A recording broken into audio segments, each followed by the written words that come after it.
Hey everybody, welcome to episode 102 of It's Just Bodybuilding. On today's show, of course, Dusty Hanshaw, Scott McNally, and our guest, Turner Riddle.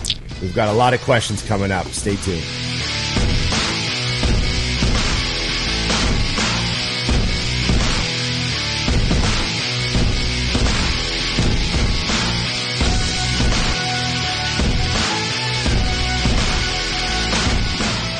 Okay, Turner. Great to have you on the show, man. I appreciate you guys having me. I see you got the memo. For the first time. For the very first time. We're not counting the first time when I was half brain dead. That's no fun. I just wanted to borrow 2 hours of your time to make sure you would do it. Dusty, we just underestimated the half-life of all the drugs that they pumped into you. Drastically. This is the other episode, Turner.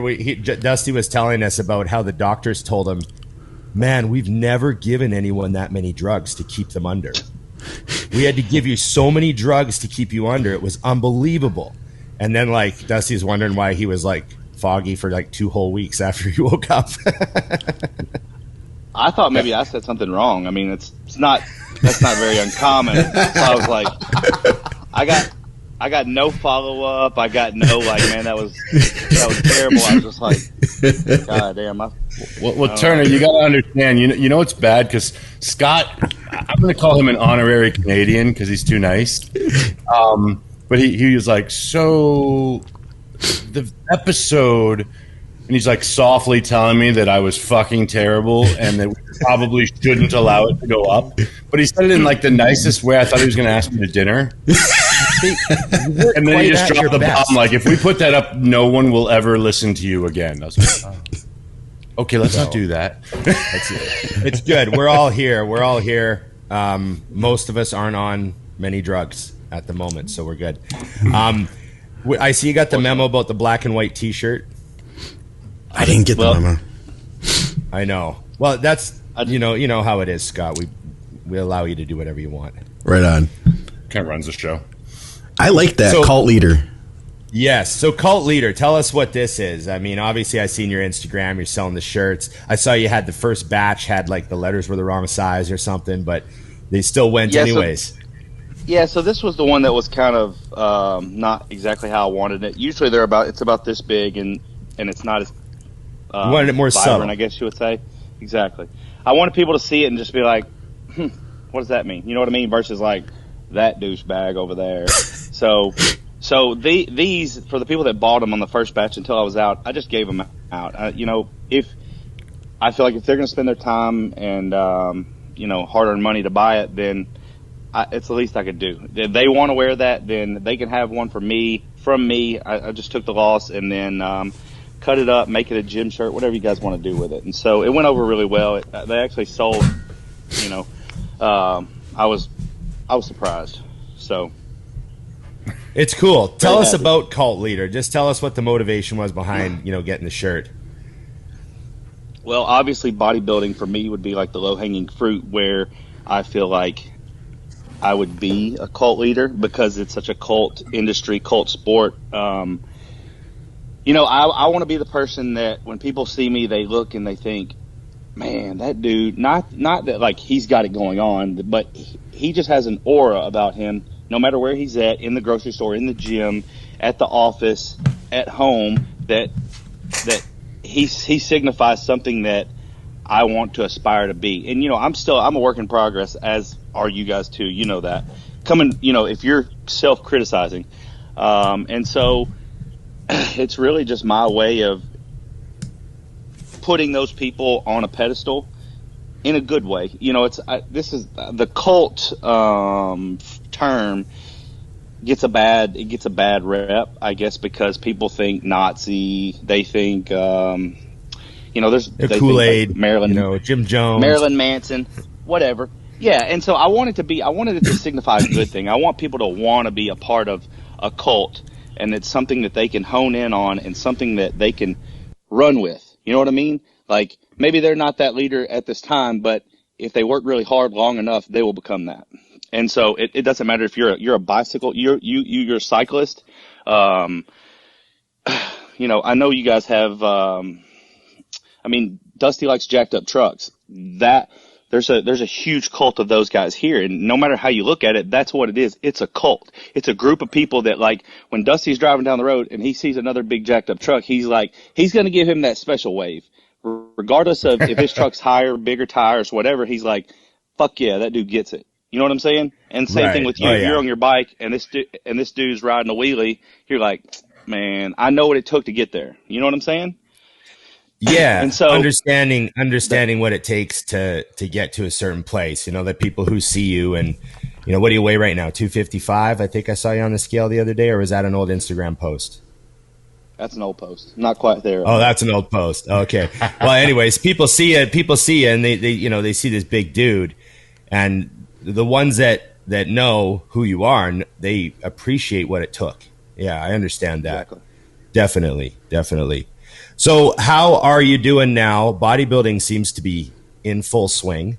So I imagine your coaching is in full swing as well.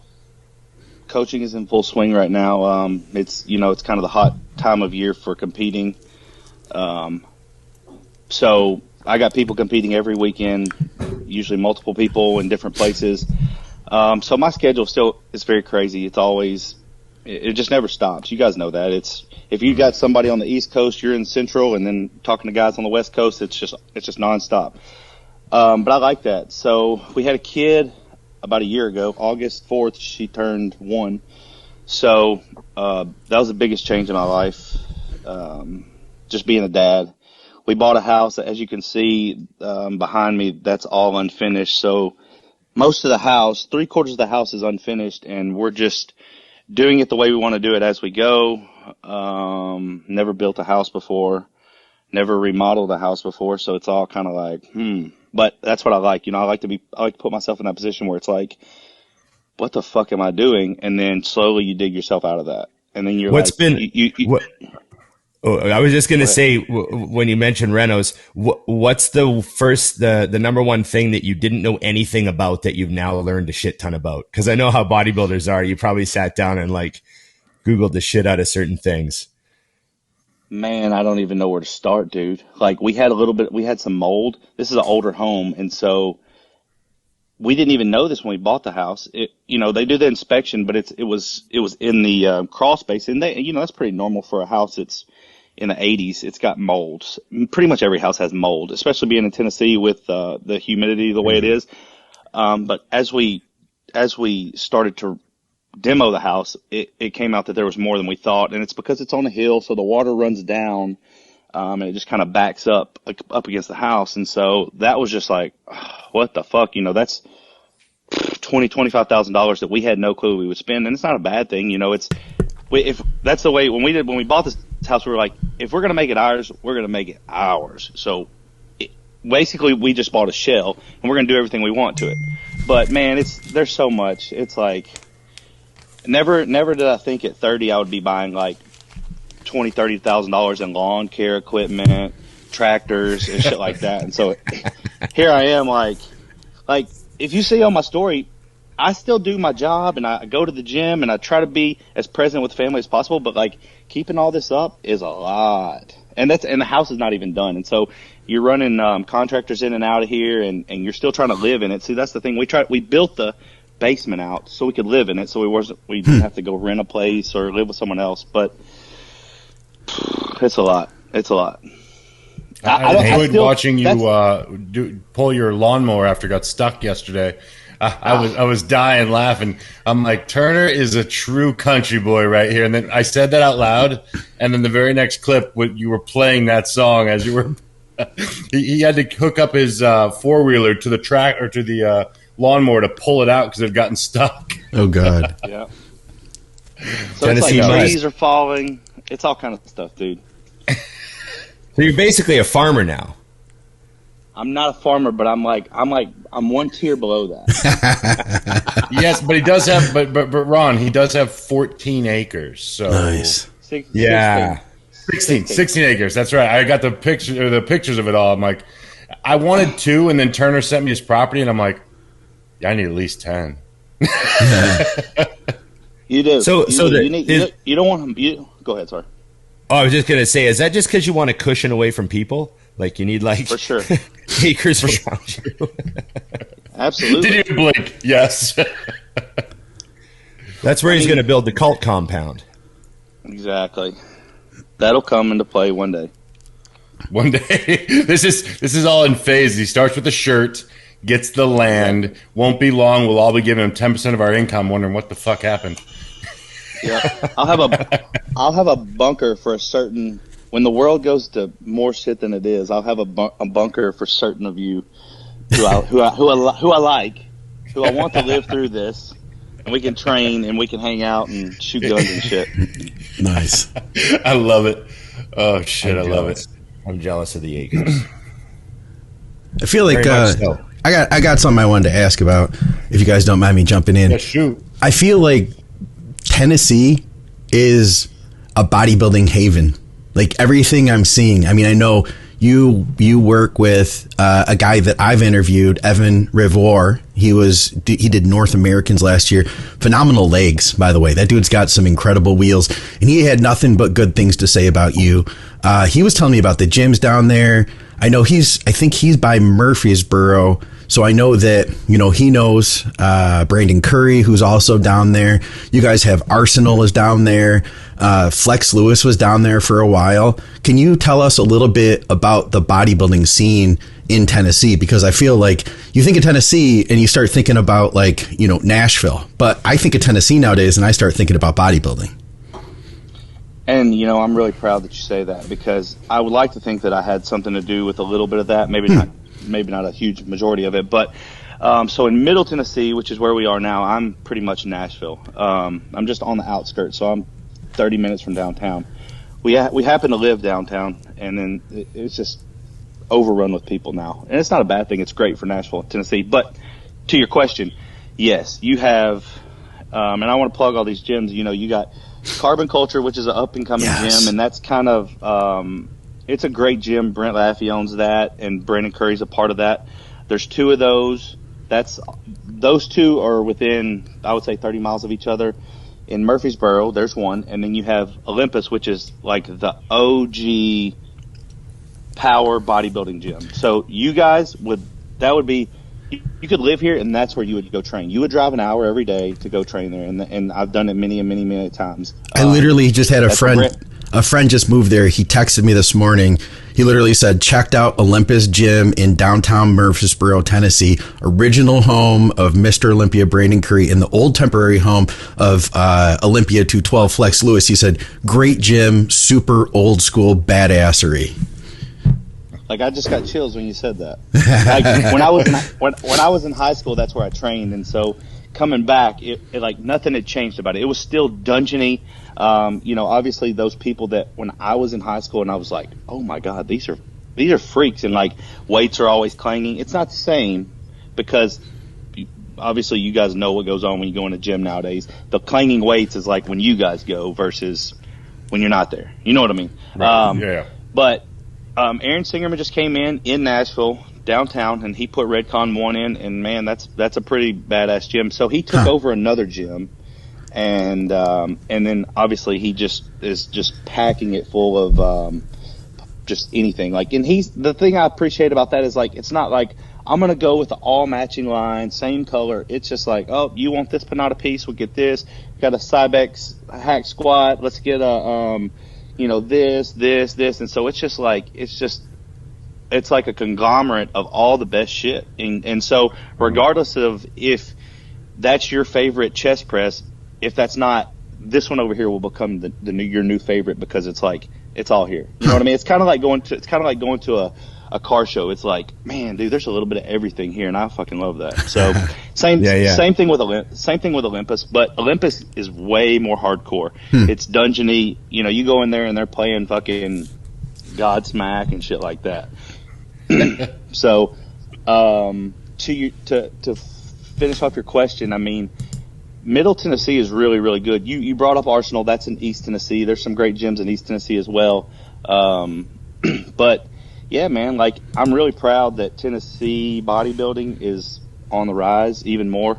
And other than, like, if I were to move to a place like where Dusty lived in Arizona, or where you guys live, where there's that small group where I would want to train at your gym. I mean, this is where I'd want to live, and I'm proud because it's Tennessee where I'm from. But I don't really know. Probably the only other place I could think of would be like an East Coast where it's like those, back 10 years ago when those gyms were just lined with freaks. Yeah. All underground gyms, and it's like it didn't really matter. You just go in there and like they're all banging weights. I got one real quick follow-up. I got to ask. So when you were younger, who did you see in the gym that you looked up to? Like, did you see guys like Brandon? Was he training around there at the time? Yeah, Brandon was. I can remember being in high school, and I was a wrestler, so I was just like, I would go run my laps, and then I would do my weights. And I would see Brandon, but Brandon's always been like hat real low, big clothes, doesn't talk to anyone. So it's a little different now. Obviously he's who he is, and so he's got to shake the hands and all that. But looking up, man, I really didn't. There wasn't really in high school. There wasn't really anyone that I looked up to. I just was like, I could stand back and realize like that motherfucker is going hard. Yeah, you know what I mean? Like sweat pouring, grunting, all the things that nobody likes. I would just that's what went on, and that's what went on in that gym. And I was just like, I loved being around that. That's cool. Do you remember the first? I mean, you mentioned being a wrestler in high school, which I think is super cool, and we could talk about that too. But do you remember the first time you saw like a bodybuilder that impacted you and made you think, "Oh, I want to look like that"? Like, do you remember the trigger point? Yeah, I've got probably several I could tell you. I'll tell you this story because I think this is probably the funniest one. The owner of my gym, I lived in West Tennessee, and I trained at a Gold's. It was kind of like a self-owned Gold's, and the owner of it, he was a judge, he was a coach, he was a bodybuilder for many years, and he never really got anything above a middleweight, maybe like tried to touch a light heavyweight, but still the middleweight bodybuilders 15 years ago were badass. You know what I mean? Yeah, and yeah. I'm not saying they're not now. I just mean that it's just changed a little bit. More people are going towards a classic versus being a middleweight bodybuilder. Right. And he came to me and he was like, I want you to do this show. I think like he just came to me randomly. I knew him, but he had never said anything like this to me. It's like, I'm doing my last show. I want you to do this with me. He was gonna write me a diet, show me how to pose, just bring me up to speed. Like he was like, I want you to compete. And in my head, I'm like, man, I'll get up there and flex, but in those trunks, I was like, yeah. Anyway, how old are you? How old are you at this point? I was 19. Okay. So teenager, I'm 31 now, so that shows you how long. This was my first show. We're backstage. He was doing his show, and this is a local show, and they brought in a guy. His name's Mike Horn. He turned, I don't know if you guys follow Dave Pulcinella. Of course. Did the RTB series. Yeah. In one of those, I can't remember which one, Dave got to the overall in North Americans, and Mike Horn beat him. So Mike Horn gained his pro card, and that was, anyway, a part of that story. But anyways, so Mike Horn was the guest poser at that show, and so we're all back in our little confined room where all the pumping up and competitors are sitting eating the rice cakes, and I'm sitting there next to him, and Mike Horn comes walking through the door, and I was like, I looked at him and I was like, so is that what steroids will do for you? And he just looked at me. He just looked at me and he was like, he just kind of like smirked and laughed, and he was like, ha. He didn't even really say anything back, but I was just like, damn. And so at that point in time, when he walked in the room, we all realized like, that's like, whatever we're doing, we're not doing it right, because that's what we want to look like. That's what a bodybuilding show is supposed to look like. Right. And so that's my funny story. I tell people that because, there's this huge misconception that like once I put this in my body, it's next level for me. You know what I mean? Yeah. And then here we are 10, 11 years later, and like Mike Horn would still show me up if he stood next to me. Granted, he was like 6'2", 6'3", so he was a huge man, but He was a big super heavy. Yep. I remember who that is, man. So. Yeah, that's funny. Everyone remembers the first time they saw like, a pro or a huge bodybuilder, like maybe some guys are exposed to a few lightweights and some middleweights around them, and then they go to the show and there's like the first time they've ever seen a guy who's 250 with shredded glutes, and they're just like, what the fuck? Yeah. So Absolutely. it's always And it's impactful. Go ahead. Yeah, I mean, like, also, I grew up kind of with Dallas Mccarver, and so I've always been, and I had a great, like a Tommy and a Dusty. I always, when I started like hardcore, I had a pretty good mentor, and it wasn't Dallas, but I had the goal in mind of what I wanted to be, and he was 280, and so he was Big Joe, and then you also had Dallas in our hometown, and these two guys were like, they weren't rivals. Joe was older, and Dallas was just like barely out of high school, but people knew Dallas was going to be something special. So I've always kind of like seen these guys, and like I had something to really like a carrot that was dangling in front of me. But obviously I never achieved either one of those. But still working on it. But yeah, like I've always kind of been exposed to some of the best, and I'm grateful for that. Do you remember watching Dallas blow up as a kid? Like Absolutely. seeing him just get huger and huger? Yeah, we trained together for a long time. Oh. I was like I was a light heavyweight, and he had just turned pro when we were training together. He had just won North Americans. And so, he came back, and I won't say that his life changed, because that just really doesn't happen. But, he had got a contract from MD. BSN picked him up. And so, like, he'd call me and he'd be like, hey, yo, so so-and-so is going to shoot us today training. They're going to shoot him. But be there at this time. We're going to go to this gym, and this is what we're going to train. And I was like, bet, I'm there. Because, like, just being able to show up with someone that, like, wants it worse than me, or you know what I mean? Like, I'm always down. Mm-hmm. Yeah. I actually competed against Dallas that year. Yeah. Yeah. North Americans? I got fourth, and he won the overall. Yeah. Yeah. I remember seeing him. I met him the day before when we were getting spray tanned. And I remember seeing him and thinking, man, that kid's big. And I could tell he was young because, he just had that, like, still baby face. And I remember thinking, man, that kid's big. But I remember he didn't look that conditioned to me. I was like, he's lean, but he didn't really look that conditioned. And I was like, oh, well, he's huge. And then I saw his calves. I remember thinking, what the fuck? Like, his calves were as alien as anybody's. For sure. And at North Americans, he really wasn't that shredded. He just had like freakish proportions and in decent shape. Well, I was going to add that the next day when I saw him backstage, he had like improved like 30% harder. And I was just like, oh shit, what the fuck? So like, I was going to say, like, the day before, I didn't think he was that hard. And then the day of the show, I was like, oh man, this kid's going to be a huge problem for everybody. What the fuck did he do? So he looked great. But how long had you been trying to get a pro card at that time? What year was that? That was 2012. That's so crazy. So it would have been, right? 2012? Yeah, 2012 North Americans. So that would have been like, probably my 12th pro qualifier. Yeah. So it's kind of funny, Yeah, I get it. Well, I'm assuming that was Dallas's first. Yeah. Yeah. First and last. Every show that year was his first and last. That's crazy. I love the ones like that where they just like it's like getting a hole in one in golf and just going, well, I should just do that every time. They just win every time they walk in. Like, start to expect it like it's a rite of passage if they show up. Well, I win everything else. Why wouldn't I win the Olympia also? Exactly.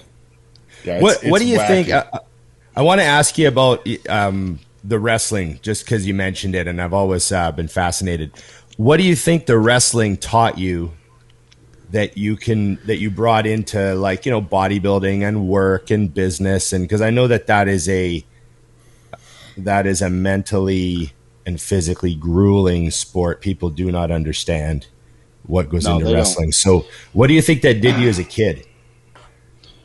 Man, I've always been like, I'm not going to say MVP because that sounds bad, but I've always been the kid that was like the overachiever. If I decided I was going to play that sport or ride that bike or race that race, like, I'm out here. I don't give a crap who's here, but, like, I got to figure out what I'm going to do to be the best or catch the most balls or whatever. And so I went into wrestling because of one of my best friends.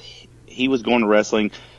He had wrestled his whole life, and he was like, dude, I think you'll like the sport. And I was like, again, I'm with the whole, like, I got to wear that shit to get out there and wrestle another dude. Yeah. Like, my stuff's hanging out, and I'm in this, like, skin tight thing. And so really that wore off pretty fast. But, like, man, like, there's a lot of things that it taught me. Like, in wrestling, the last place you want to be is on your back on the mat with another person on top of you. Not because that's gay, but it's like he's on top of you to pin you.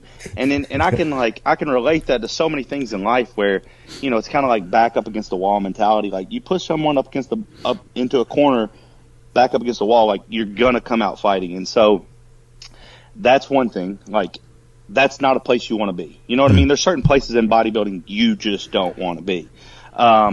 But really, man, it was all about, like, yes, that's a team sport, and yes, I want my team to win this match. But at the end of the day, or at the end of the match, my hand's going to get raised, and that's going to go as a win for me versus, yeah, my team's going to benefit too. But, my team can win, and I can lose every single match, and I got to go home and live with that person. And so, we would always practice in the heat was turned all the way up. We were in sweats. And we did all these crazy drills. I mean, it was really, really crazy. And I love that. Like, I love that I went through that in life. But then, like I told you earlier, after wrestling, go home, drop your books off, change clothes, and then it was to the gym. It was to Olympus. And it was get in the sauna, get warm, go run your laps, go work out, get back in the sauna, go home, and then, do whatever homework you had to do, eat, and then go to bed. And, like, that was my life, and it's pretty much carried over until here recently. It's just like when I was driving home from school that day after wrestling practice, I'm thinking, all right, let's make this quick in the house, change clothes, get to the gym. Yeah. When I'm on the way to the gym, like, I know that I got to run X amount. I need to train this today.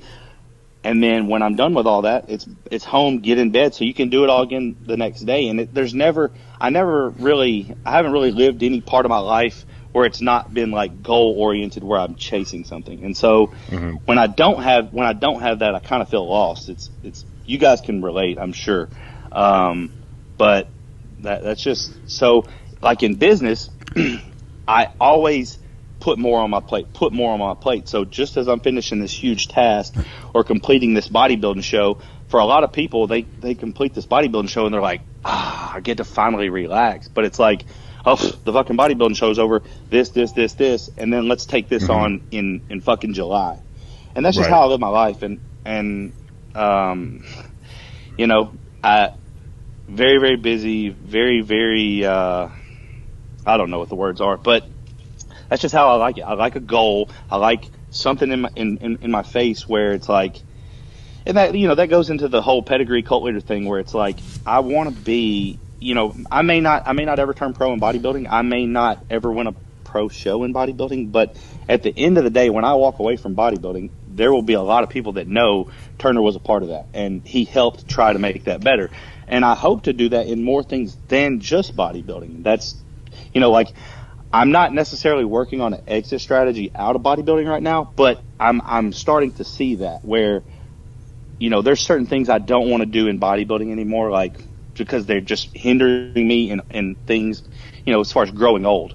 And I don't mean taking drugs. I mean, yeah, that's a part of the thing. I don't drug near as hard as I once did. But there's just certain exercises that I'll do more so on occasion now versus every single week, because it's like, man, I just can't recover like I used to. Drugs and all. It's just totally different. And so now it's like I've taken on this huge project of the house, which probably won't be done for 10 years. But, it's allowing me to place emphasis of my time in new places other than just bodybuilding. Hey, oh, you don't want to talk about bodybuilding? All right, click. Or don't call me back. That's just kind of the life I lived for a long time. And so I want to be that. I want to be a jack of a lot of trades versus just one trade. And I know you asked me about wrestling, and I'm sorry I went into so many different things, but that's exactly what I was really, hoping for. Well, but I will say that maybe not every single one, but most of the wrestlers that I know that carried over into bodybuilding, they're pretty damn good. And because they understand that, like, they understand what it's like to take a loss and get the shit beat out of them in front of people, and then not just in front of people, but you take a loss, like, that's going to sit with a lot of people. Some people can take a loss and they just be like, nah, tomorrow's Friday, I don't give a shit. Man, like, it really eats at me. And I'm sure you guys too, and that's why you did 12 pro qualifiers, because you're like, fuck that, I'm coming back. And then, and so you got a pro card, Dusty got a pro card, Scott, I don't know if you got a pro card, but I'm sure, like, never got a pro card. Scott got I'm COVID. sure from your last showing, you may have taken a loss or not a win, and you're just like, it probably eats at you every day. You know, always, what I mean? Yeah. Every time that you sub a meal out for what you know you should be eating, you're like, God damn, that dude that beat me, he wasn't fucking doing this. Yeah. It's funny what we tell ourselves. Yeah, man. And there's so many people that don't even understand that. It's like, that's why I think it's so funny. They're like, oh, bodybuilding is a mental game, and I'm just like, yeah, it's easy for most people to say that, but bodybuilding will fuck your body up for sure. But, like, it'll fuck you up mentally pretty damn good. You guys get that. Whether it's relationships, whether it's jobs, whether it's finances. So here we are. I think, though, if you do it right, though, I think that's where you work backwards. Is when I got into bodybuilding, I quickly realized it was expensive. And unlike most people, I immediately said, okay, I need to find a way to make a shit ton of money. Like, 100%. So it was kind of like what you said, where it was all for bodybuilding, but I knew I needed the funds to do it because I was fortunate enough to be around people who were doing it right, who, had the coaches, had the massage people, had all this shit. And I was like, well, shit, I don't have a pot to piss in. I better figure this out. Like, so money became important because of bodybuilding. And then down the line, bodybuilding became money, so it's kind of an interesting route. And I love that you touched on staying busy, because it's funny, but Tommy, as you know, we've had these conversations before where I've found I can't vacation because I stress. If I'm not busy, I get stressed.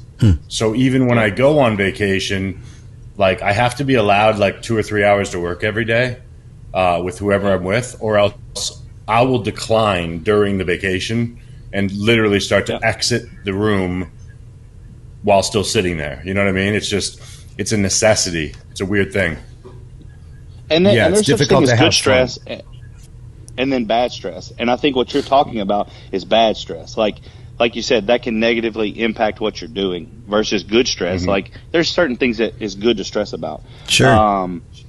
Obviously bodybuilding and stress don't really go hand in hand, but there's certain people like you guys who have like I tell my spouse this all the time, that, like, I think the average person's stress is like right here, and I think my average stress is like up here, but I've just learned to, like, that's kind of normal.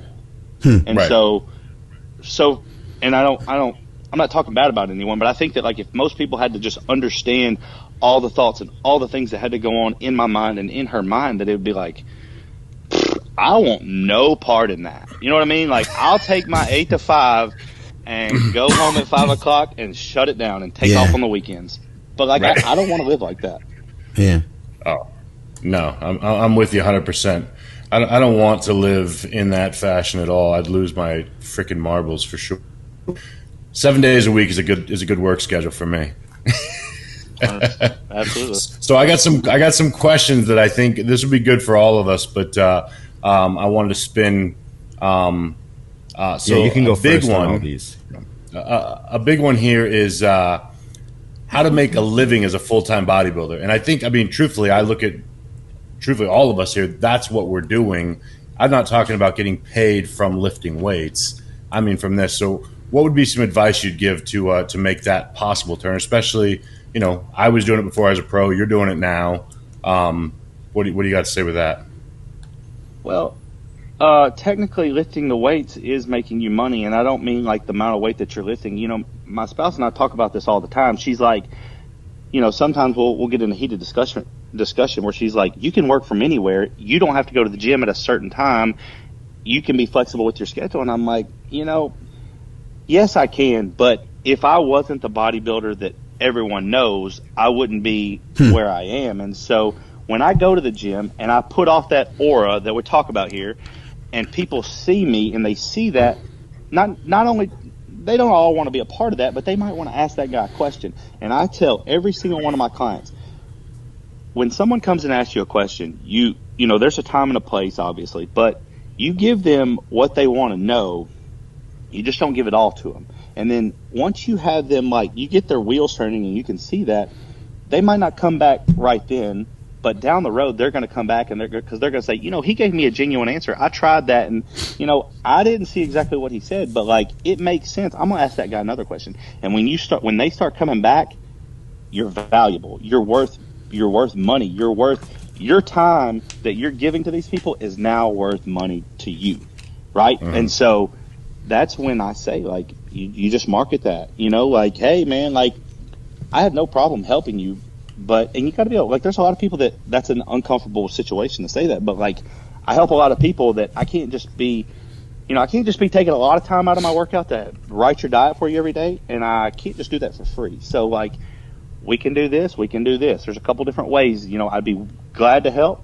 And then, you know, that's just one avenue. But I really think that if you're living it, everything that you say, whether it's social media or in the gym or in the grocery store, if we're talking about being a bodybuilder here and making money from it, I just think that, like, obviously you have to, your body has to represent that, like, this dude knows what he's talking about, you know, and, mm-hmm. And a lot of people that's going to make, you know, they're going to be shy to go ask you a question, but I think that's where most bodybuilders go wrong. And I think I went wrong for a long time because I wanted to seem like, don't fucking talk to me. I'm here to do my job. Stay away from me. You know, like the old shirts, mm-hmm. like I'm training, back the fuck up. But, and again, like, I catch myself from time to time talking way more than I should, but as soon as I'm done talking, it's like, it's back into it as hard as possible. But I do know, I can tell the difference in people that are like, just want to fucking shake my hand and talk to me and, hey man, you look like a pro. I don't know why you haven't got a pro card. And people that are like, you know, you guys can tell who wants to know how to get better versus, because you like, most of these people that are asking me a question, I see them in the gym. And a huge indicator for me is, like, if I see this person that's asking me a question all the time in the gym and they're never sweaty, like, I know that's very, very childish, but, like, if they're never sweaty in the gym and they want to come ask me a question, I'm going to give them about this much time a day. But if they're drenched and they're picking up big weights and they're doing shit that I think is going to get them to the next level, I have no problem talking to that person. Well, come train with me. You know what I mean? Like, I want to mm-hmm. see what you know. I want to see what you think training hard is. And then, you know, then it's kind of like a bond. And then, you know, then they come to you and they're like, hey man, I was thinking about competing. You know, what do you think about this guy or this coach or what do you do? You know, like, what are your thoughts on this? And then next thing you know, you've got however many clients you got. You know, it's funny, like I said, me and my spouse travel all the time, and I don't look at this as fame or whatever you want to call it. I'm proud that I've done that, and social media has helped with me with that. But anytime we go places, I really don't care where it's at. Hell, we were in Hawaii one time, and a guy came up to me in the gym, and he's like, dude, you're Turner Riddle. And I was like, yeah, I'm Turner Riddle. Like, don't put me on some pedestal because I'm not that. But it feels really cool that people are like, man, you fucking train hard. I love that. I watch your videos. I remember when you made this post about this, and this. And it's like, man, you know, sometimes I make posts and I'm like, ain't nobody going to read that shit. But when someone can refer back to a post and be like, you said that, and I have to this day done that to a T, and it's helped me so much. And I'm like, man, that's awesome. You know what I mean? Like, that makes you feel good. Yeah. Yeah. It's awesome when you write a post and you know, you forget about the post, you know, and then a couple months go by and someone says something to you like, man, that was what I needed that day. You know, I've been having a hard time with my chest workouts, and I just, all of a sudden this clicked.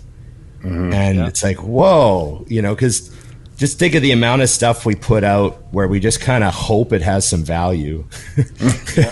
You put it out and you're like, well, I don't know. And then something comes back to you later. It's pretty cool, man. Hey, I got it.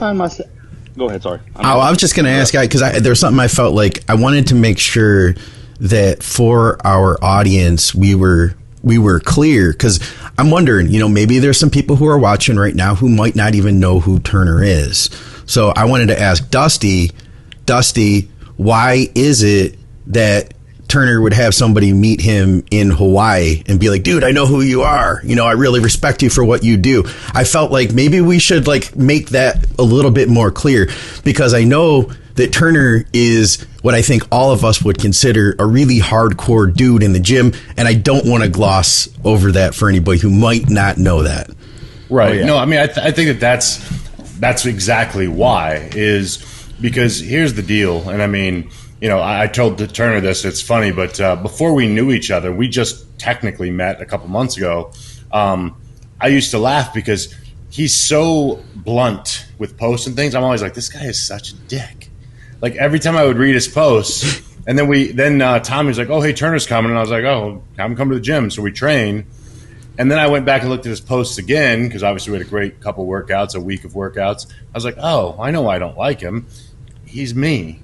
It's like it's the same fucking guy. And but then literally I think what happens is and what I really do like, and I think the reason people know who Turner is and us alike is because it's actually the same thing over and over again. And what I mean by that's not a negative, it's a positive, which is that is bodybuilding.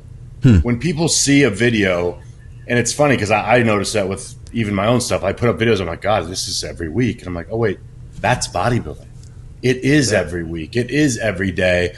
And people see that and they do recognize a change, because I think one thing that I would love to add to that question mark of why Turner's known in not just his city, but all over, is because as Fuad's shirts say, I mean, it's kind of like the last of a dying breed, but people still want it. It's crazy. Yeah. And I guarantee you, if Turner's training at the same gym all the time, and you leave that gym, it changes the gym.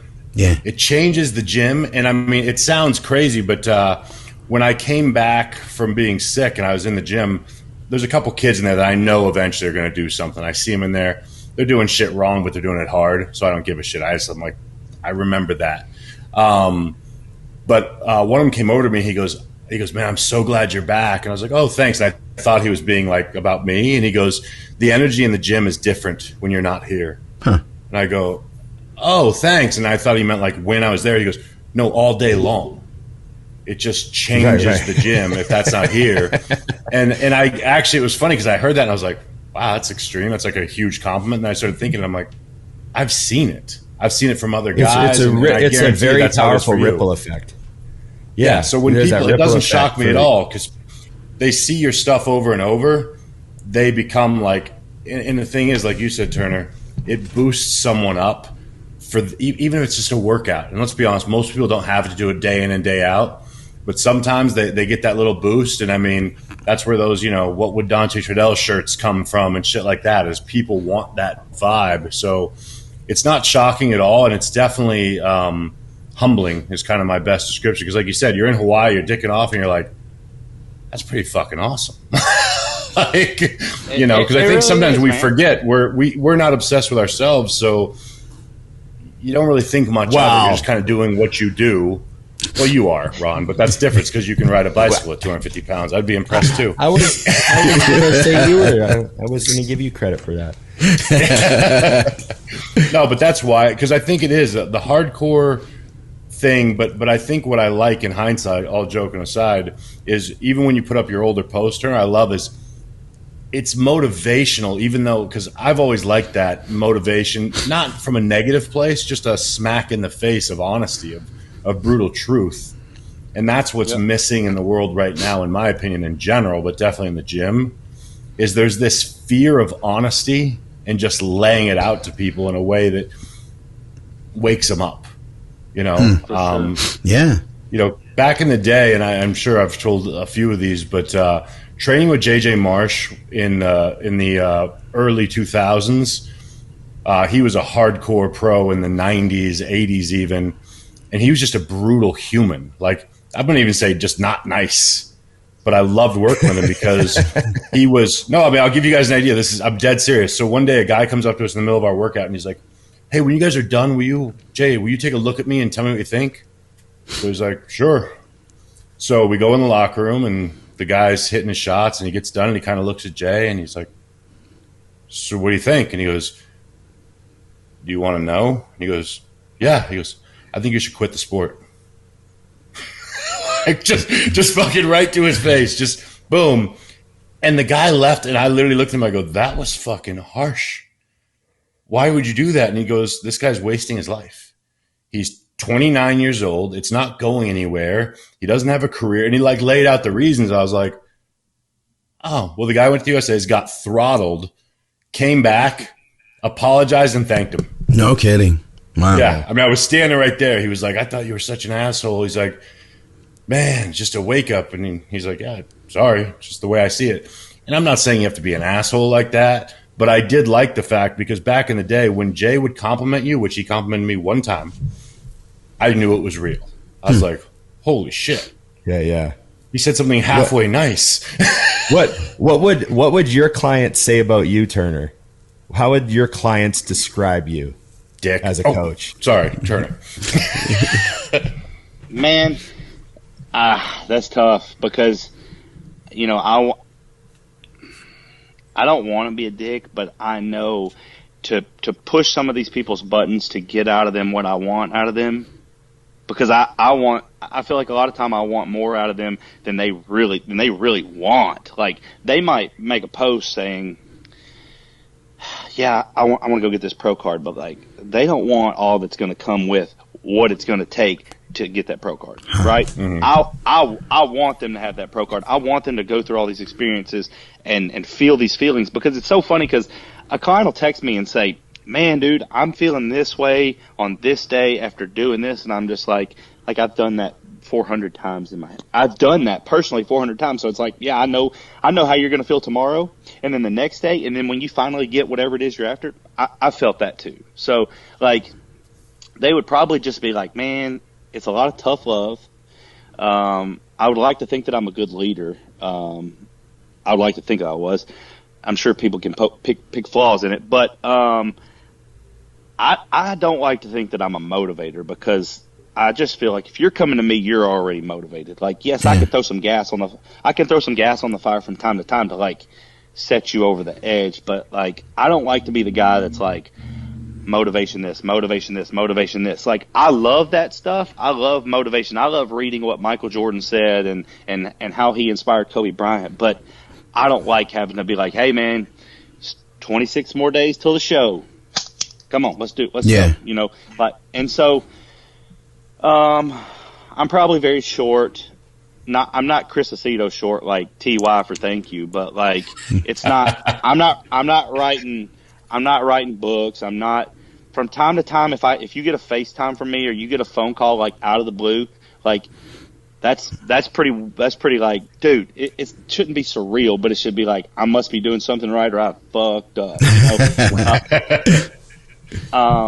But I don't know, man. Like, I want to be the guy that I think I needed as a mentor when I started coming up. That's what I want to be.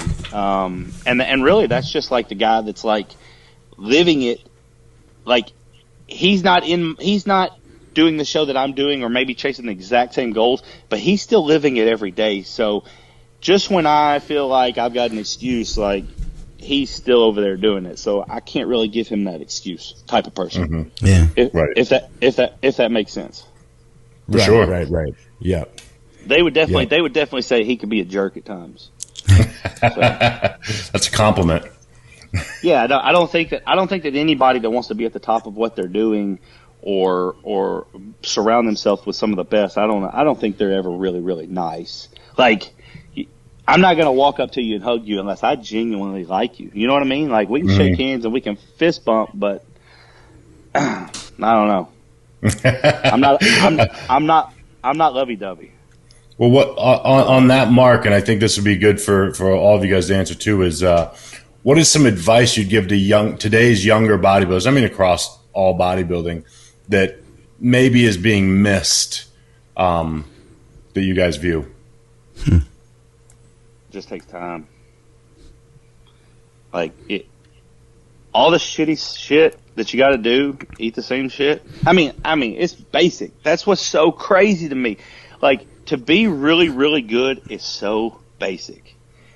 Eat 6 foods. That's the Dave Pulcinella said 12 years ago, and it's still, like, in my head, I'm like, it's 6 foods. Yeah, those foods can be interchangeable with the 6 foods that you think versus the 6 foods that I think. But if you really narrow it down, we go to the grocery store and we buy 6 foods. Now, when you get, like, I'm going to say upper echelon, like where we are, yeah, we're putting fucking fancy seasonings on shit, and we're fucking, I'm going to get Dave's Killer Bread over here versus, like, the cheap bread. You know what I mean? Like, we're doing things a little different, but really, we're just buying more expensive food at a more expensive grocery store, but it's still, you know what I'm saying? And it's still, it's just consistency. Somehow, along the way, Instagram has turned that into, a lot of fancy schmancy, big words, buffoon you. But I don't know. But the thing is, what I think is so crazy is you can look at any sport. Well, it doesn't matter if it's football. It doesn't matter if it's racing. It doesn't matter if it's riding a bike. It doesn't matter if it's tap dance. It's basic. Like, you just do the same thing over and over and over. And that's why I really don't give a lot of praise, is because when I was playing sports, whether it was football, baseball, wrestling, you know, if I did something right, if I ran a drill and I did it right, we're in practice, coach was like, all right, guys, line back up, run it again. It wasn't like, hoorah, hoorah, come over here, guys, let's throw a party, let's throw our helmets up in the air, and we did it right. We're done for the day, go home. But it was like, run it again. Run it again. All right, guys, we're going to run this fucking play until the cows come home. And it's not, and like people just can't grasp that. You call that reps, right, Ron? Yeah, my thing is just the reps, you know, like, I always get a kick when someone pulls you aside and says, hey, like, what do I need to do? And I'm like, well, I've already seen you train really hard. Like, you know, maybe it's someone I've spotted on a few sets in the gym, and I'm like, oh, this guy knows how to train. Like, I don't think there's any problem there. And I look at their diet, and it's a lot of food. And I know the kid is, like, focused, and I know he's not partying, and I know and I always like the look on his face when I'm like, you don't need to change anything. Yeah. And then he's like, yeah, but how do I get the gains? And I'm like, you do this for 5 more years. Yeah. Like, it's not perfectly linear. Like, the idea that the gains are just going to always come. It's like, no, you're going to spend 6 months spinning your wheels here, and then you're going to have a breakthrough. And then you're going to spend 4 months spinning your wheels, and then you're going to have another breakthrough, and then you're going to have a setback. You're going to hurt your shoulder, your wrist is going to fucking hurt, or something's going to happen. And then you're going to spend a few months getting everything back to where you think you're maxed again. And then you're going to have a little breakthrough on one thing, maybe. You know, like, you just don't quite get how you're just creeping. You know, like, I think of like an equalizer on a, you know, like when they're recording an album and they have all those knobs. Yeah. Mm-hmm. And it's like progress in the gym is like move one knob a notch. And then next month, move 2 more knobs a notch. And then the next month, 3 more knobs go up 1 notch, but they're still behind the other knobs. And then there's still a couple that haven't moved. They're still at the bottom. And you got to fucking, by the end of the year, all those ones have maybe come up a notch, but some of them are a little higher now. And fuck, it's like, it's not just so simple and easy, you know? And it's in everything, like Turner said, it's basics. Like football players, they practice the exact same fucking drills their entire career. It's not like they get to another level and it's like, okay, now we have better drills for you. It's like, no, you're doing the same fucking drills you did in fucking Bantam League football. And, you know, like, I'm trying to learn tricks on my bike right now. So I had someone message me, they're like, how long are you going to work on those peg wheelies for? Till I get it. I mean, I mean, Forever. you I can do it in my started, sleep. you know, like you're doing full circles now. Like, are you going to do something else? And I'm like, no, you work on them until you can just do them infinitely. Yeah. Like, In your you sleep. never That's stop. what Coach Like- said. Like even the very best riders warm up their sessions just doing pig wheelies in circles. They all warmed up. They still practice them. It's like you can't take the fundamentals out of the foundation. Like it's that way with everything. Like nothing really gets more interesting. Like it's Right. if you don't like chicken and you don't like steak and you don't like rice and you don't like oatmeal and you don't like squatting, it's going to be a long road for you. You don't like bodybuilding. You should exit stage right now. Yeah, that's my little rant. What do you think, Scott? I mean, because I know I like when we're having these kind of round tables because someone will say something that kind of clicks like, oh, what about this? I mean, was there something that you clicked in your brain, Scott, that you would devise? Well, first of all, I'm following Turner, I'm following Ron, who's following Turner, so I don't have a lot to add. I'm going to start there. We're going to lower the bar a little bit. But I will say this. I would say that, and to harken back to something Turner said a little while ago, too, is, being able to have those other things in life as well, because this is going to be a long-term process. I think about some of the younger guys that I'm working with, a couple of them that have like incredible potential. And there's going to be this balance of having to make your bodybuilding a priority, and it's going to be a longer term project.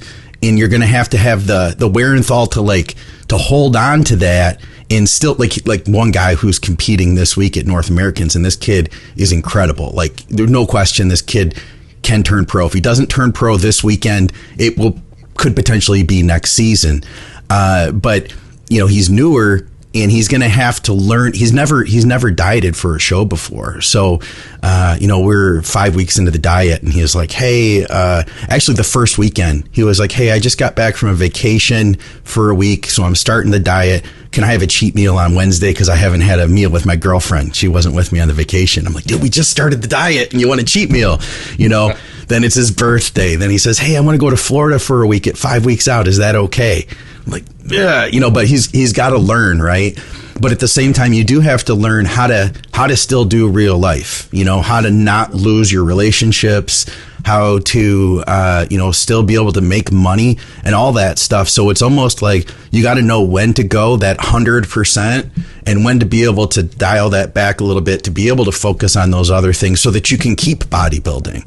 I feel like there's a balance in there, and that, you can go that 110%, but you can only do that so long before you get burnt out.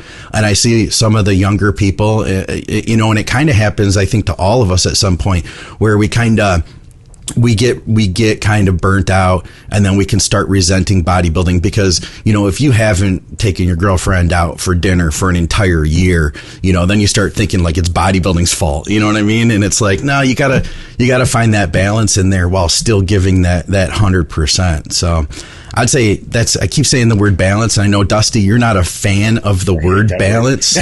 I know you're not, but there's, what's the term you use? You don't say balance, you say harmony. Yeah, Harmony. yeah. Yep. You got to find that harmony. I remember John Meadows had said, his wife knew that last 6 weeks was going to be brutal and he wasn't going to have as much time to spend with her. But then he and her both knew that after the show, he was going to invest a lot more time into the relationship. So I think that you could call that a harmony, Yeah, for sure. No, that's exactly what it is. And the only thing I was going to add that we kind of covered, but not as directly, is just I think guys need to. The problem in our sport is we all look for that big goal, and when it's so far away and you're chasing it, you're never going to catch it. So people, what I mean by that is they quit because the top of the mountain seems so far away. I can tell you that when I first started bodybuilding to compete, I used to look in the mirror all the time. And then I stopped and I just kept my head down and focused on winning every workout, winning every meal. And I'm sure you guys can relate to this, but I remember the day that I was in the gym with my ex at the time, and we were doing dumbbell shoulder press. I put the dumbbells down and I just looked up in the mirror and I went, oh fuck, I did it. I look like a bodybuilder. Like, I trained for years and just was training, and it was literally like in one moment, because I kind of forgot to be looking anymore. I was just focused. The drive, the urgency was just on the day. I didn't have an urgency for the long-term goal. It was just. Did Dusty unplug himself? He got so excited he like hit his microphone. Okay, I got a training question for Turner. Shoot. Okay, so I know that I know we're all on the same page with, like, you know, proper form and execution and maximizing, you know, tension on target muscle and, you know, doing things correctly the first time so you don't have to fix a bunch of shit. But I had a question about full range versus partial range. And it was kind of wordy. The guy sent it in like 3 different sections. You know, they send the question and then they go part 2, part 3. But basically he's asking, what exercises do you think it's acceptable to use less than full range? Are there any exercises where you don't emphasize full range of motion? No, yeah, for sure. I think that before you can start the partial ranges of motion, whether it's top half, middle half, bottom half, I think you have to have a full grasp on what you're doing with that motion. First off, if that makes sense. But I mean, shit, dude, there's a lot of times where I'll be like, all right, let's do 15 full here, and then let's finish it with 5, you know, back half partials, or you know, I run 21s all the time. I don't have to tell you guys what 21s are, and it's way more than just a bicep curl. You know, I do 21s on the pec deck. I do 21s on a leg extension. I do all kinds of stuff like that. So, what would be some of my favorites? I would say, like, I love doing partials on leg extensions. Same with leg curls, like sitting leg curls. Man, dude, we've had some. I mean, me and Dusty did that on sitting leg curls. How badass was that? Oh, that was super fun. I felt like Turner was just adding shit to find more pain. He was like, "What else would suck?" Yeah. I was like, when I made him do that, and he didn't grunt hard enough. I want 7 more top halves, and then I'm going to put you in a stretch, and then we're going to do 7 pulls. No, but I really think that you shouldn't base your workout on a partial rep movement. But man, some of the intensifiers that we throw in at random times, I think that could just sends it over the edge. And one thing that I've gotten to a point now that I don't do is, like, you know, I used to do, for instance, we'll say 21s. I would do 3 sets of 21s. And I think that, like, you could, or 3 sets of this with a partial. I think that now, I like to build up to a good weight, and then I'll finish. It'll be the finisher versus just burning through the whole exercise with the fulls and the partials. And I think that just comes with time and maturity. And that's what I say. Like, I think that you just need, you know, seat time or stage time, whatever you call that in bodybuilding, bar time, I don't know, gym time, where you really just hone in and realize, like, yes, I could do 21s for 3 sets on bicep curl, but that's going to be a lot of my work. I mean, so this is the way that I like to, I want to break this down because I think it's interesting. So used to, when I would go to the gym, we'll just say we're training arms today. When the first exercise to the last exercise was all out, everything's to failure, blah, blah, blah, blah, blah. So now I don't necessarily do that. Like, first exercise never really goes to failure, and I don't really do a drop set or extending things. I like to, basically the first exercise is just to get blood everywhere. Now, I will take it damn near failure, but I like for my workout to kind of go gradually up, and then that way when I finish, like, you're pretty much peaked out. You're not putting any more blood in there versus, like, the way I used to do it was, like, get all the blood in first exercise, and then it was just kind of like this, and then you walk out of the gym and you're not really even pumped anymore. I'm sure you guys can relate to that, and I'm sure that's overtraining. But again, like I said, I was adding intensifiers to every single exercise of every single set, just more. And like I said, for years it was like, you can't overtrain, you can't over this, over that. And now I look back and I'm like, I was a damn fool for saying that. But I'm that type of person where I got to beat my head up against that wall for a good amount of time to realize, like, all right, now let's do it like this. You had to find the limit. Way. You had to find the limit. Listen, man, in my life, that's what I've always done. Like, I got to know where the rev limiter is, and then I got to play around there for a long time until I realize, like, all right, that blows the motor up. This right here is how we get better. But let's get real close all the time, but let's not always send it over. Yeah. Don't you guys think, though, I think that's something that's missing. When people ask me what's missing in bodybuilding, I think that's one of the deals. Is I look at that as a positive. If I have somebody who's starting with me that does too much, I'm like, fuck yeah. Finally, someone that's training too hard for 2 hours. I'm like, all right, we can work with this. It's funny, but Aceto and I had this conversation the other day. We were talking about high days. And I understand their point. I said, man, do you remember when there was no high days? You put the pedal to the floor at the start of your prep, and you didn't take it off until the prep was over. And what was funny is his response to that was, I still think the pedal to the floor wins most shows. Yes. I love Chris Aceto. Like, it's such a simple statement, but that's accuracy. Like, because everyone wants that high day, that thing. And when I started, like, that didn't exist. You just knew it was going to suck today, and it was going to suck more in 4 weeks, and it was going to really fucking suck in 8 weeks. And by the end, you were just going to be dying. And then when you finished, it was all worth it. You know, right? I really think that attitude you have, Turner, is why you're successful in all things.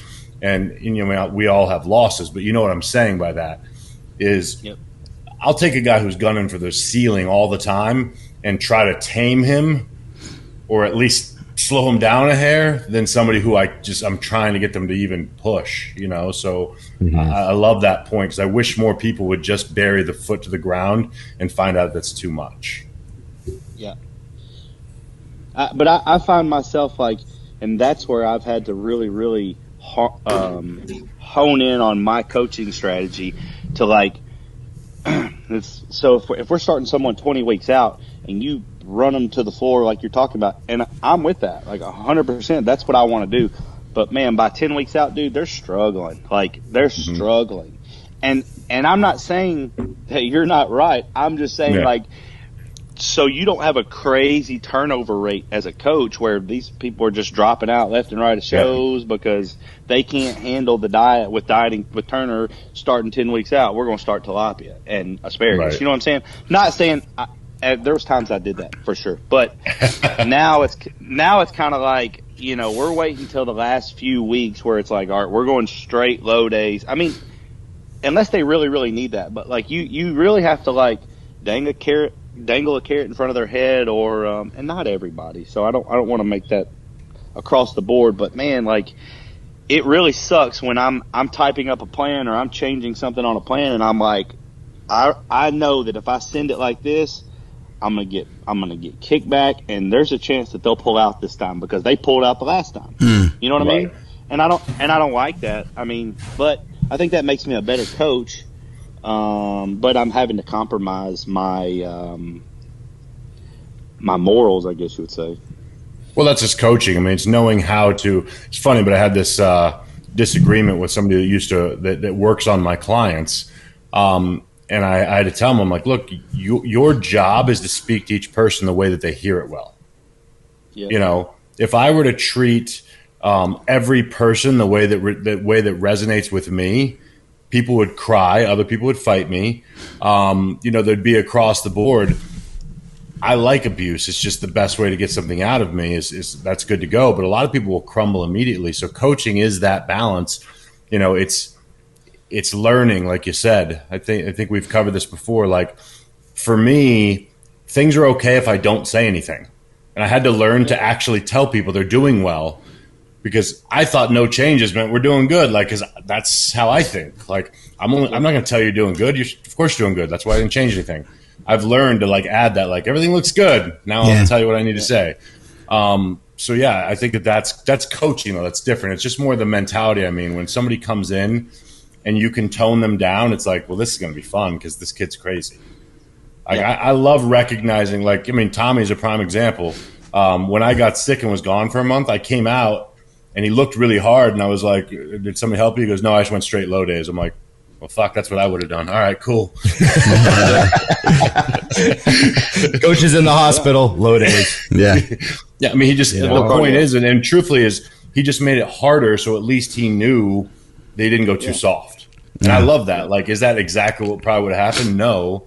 But that's the mentality I love working with, where it's like, oh, you just made it as hard as fucking possible. It's a lot easier to deal with a physique that's just done a month of low days than it is to deal with a physique that's just done a month of high days. Yeah, yeah. I can balance this stuff out pretty easily, for sure. You got any more questions, Ron, or do you want me to keep bouncing? Because I got a million. Yeah, I got one for everybody, but Tommy can go first. Tommy's not here. If you had to pick, we'll say top level pro. So think of someone relatively famous.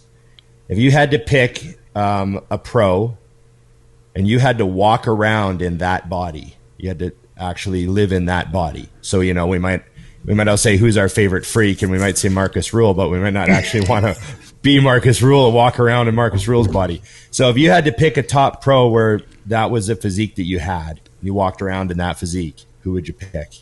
Is this to me? Yeah. Well, you're starting. I want to give you. It'd probably be Jay Cutler, no doubt. I mean, just because like I admire everything that he's done with the sport and how he's been able to manage so many other things and still be so freaking great. If I wanted to be like nimble and shit like that, I would say Kevin Levrone, because I feel like he had the aesthetic look, but I'm a mass monster type person that like turns me on, and so it just goes hand in hand that Jay's been able to transcend the sport and himself, and so that's what I mean, like watching his videos, I was just like, man, he's got it going on, still does. Yeah. That's another thing. Like he's been able to walk away from the sport, and knock on wood, he might die tomorrow. But like when you see him, you think, man, that dude is like, he's still in great shape. He's still doing what he wants to do, and people still like, he still looks better than a lot of people. Mm-hmm. Oh, for sure. Jay Cutler would be my answer. Okay, go ahead, Dusty. Ruly. I would walk around as Ruly. He's just a fucking freak. I would just walk around and with my triceps out everywhere I go. I mean, I feel like I literally, he's probably my favorite freak currently, and I wish he'd get back to nailing it. But I mean, there's a guy who in person, he's also one that when you see him in like a jacket, he looks big. Then he takes the jacket off, and you're like, what the fuck? Where did that come from? Even when you know it's there, you know what I mean? So yeah, that would be my choice if I was going to look like anyone's physique and walk around and be Ruly. You guys remember? You remember earlier in the season? I can't remember who it was. There was a 212 guy. He was a black guy, and nobody could remember his name, but everybody was like, the guy with the big dick. Oh, he's from here. Okay, I'd be him. I'd be him. And Hell yeah. I somehow missed this whole thing. I haven't been watching any of the podcasts that discuss this topic. I'm just sitting here stunned. You've looked at the pictures. What was his name? What's his name, Turner? His name is he goes by Flex Diesel Flex Diesel. His name is Detrick Lewis. He trains in he's in Middle Tennessee here. Yeah, he's got a good physique, but I just quit bodybuilding. I heard they started doing porn again on OnlyFans, Yeah. Oh, Could you imagine how big it would look if he quit training the legs? Yeah. He would be out there. He would be like, he could go pro in porn if he wanted to. Let's just say that. Right. But physique-wise, I'd say, you know what? I like Danny Padilla, but I wouldn't want to be that short. So maybe, You know what? Jay Cutler's a good one, but still, man, that's like a lot of muscle to walk around with and live with every day. Plus, he was my bodybuilder. Like, I did, state level shows and stuff, and then I went to the Arnold and I met him, and he put his arm around me to take a picture. And I'll tell you what, man, so much sweat, like sweat just on me from him, like all my entire arm, shoulder covered in sweat. So I know I'd have to walk around like that all day. So I'd have a tough time with Jay. It's running hot. Yeah. So I'll go with you know what, Munzer, because he was just so freaky. Oh shit. So I thought about this question because all my favorite bodybuilders are like, 5'7" to 5'10", and I've always kind of enjoyed being 6'1". Like, there's been some things in life where I was like very happy I was 6'1", and I like being a tall guy, and I don't know if I would want to go to like 5'9", or I don't know. I just always liked being tall. So I'm thinking, goddamn, Gunter Schrielerkamp from the 2002 Olympia. It's a big dude. Yeah. Was a big fucking dude, man. And looked good in clothing. Like, he looked like his shoulders were 5 feet wide and his waist was, 1.5 wide. And he's a good looking dude. Towered over everybody. Looks like a model. It's like a Swedish model or a German model. And he had a nice physique. And the most muscular that year, unbelievable. And he had calves, He had calves. I always wanted calves. I'll get them one way or another. I thought about Dennis Wolf. But I want But I want giant calves. No calves. Yeah. And Gunter had bigger calves. So I don't know. We're in there. We're in that zone. Dennis or Gunter. And they're both German. I don't know why. It just seems weird. There you go. And you refuse Dennis to is walk kind of away Russian. from size. Sorry? I said you refuse to walk away from size too. You're like me. Yes, I'm like, I don't care if I'm huge. uncomfortable. I'm already uncomfortable. Yeah. I think Gunter, that'd be a fun physique to walk around with, because you got everybody on everything. Like, you walk into a room and not only are you huge, but you look extra ridiculous to the average person because you're 6'1". Yeah. So you just look like ultra nuts, So I saw Gunter guest pose like a month after that Olympia. So the 2002 Olympia, and then he went and beat Ronnie at the GNC. Right, and then he came to Canada and did a guest posing like a couple weeks after that. So he was just absolutely mind-boggling, humongous, and lean from doing 2 shows, fresh off the win over Ronnie. And he's walking around the crowd, like he got off the stage and he was like walking through the aisles, like flexing. And it was, and I was a big guy at that point. Like, I was, I'd hit 300, and I was just sitting there just looking at him like, what the fuck, So something else. You know what that reminded me of, Ron? One of my, probably like my 3rd or 4th trip to the Arnold. When you walk into the doors of the Arnold and then everyone's there. There was a guy in front of me who obviously had never been before, and he was in his stringer tank, and he had his ILS going as wide as he could, and he rounded the corner. I remember because it was right behind him. The whole time I'm like, this guy has no idea what he's getting into. And he comes around the corner, and his right at the other side of the corner, just standing there, was Tony Freeman. And he also was in a tank top. And it's like, his head, and then cannonballs for shoulders, and cannonballs for triceps. And what's Tony, 6'5", 6'6"? Well, he's a big dude. I mean, he's just a giant. And I remember just watching the guy's arms drop. I think his weekend might have ended. He might have went home immediately. I was like, he turned into a normal guy in a tank top real quick. Yeah. You're not in Kansas anymore. You know what I mean? Yeah. Well, we had you for an hour, Turner. Over an hour. No problem. Dude, was it a huge pain in the ass? You could tell us right now. You could be honest.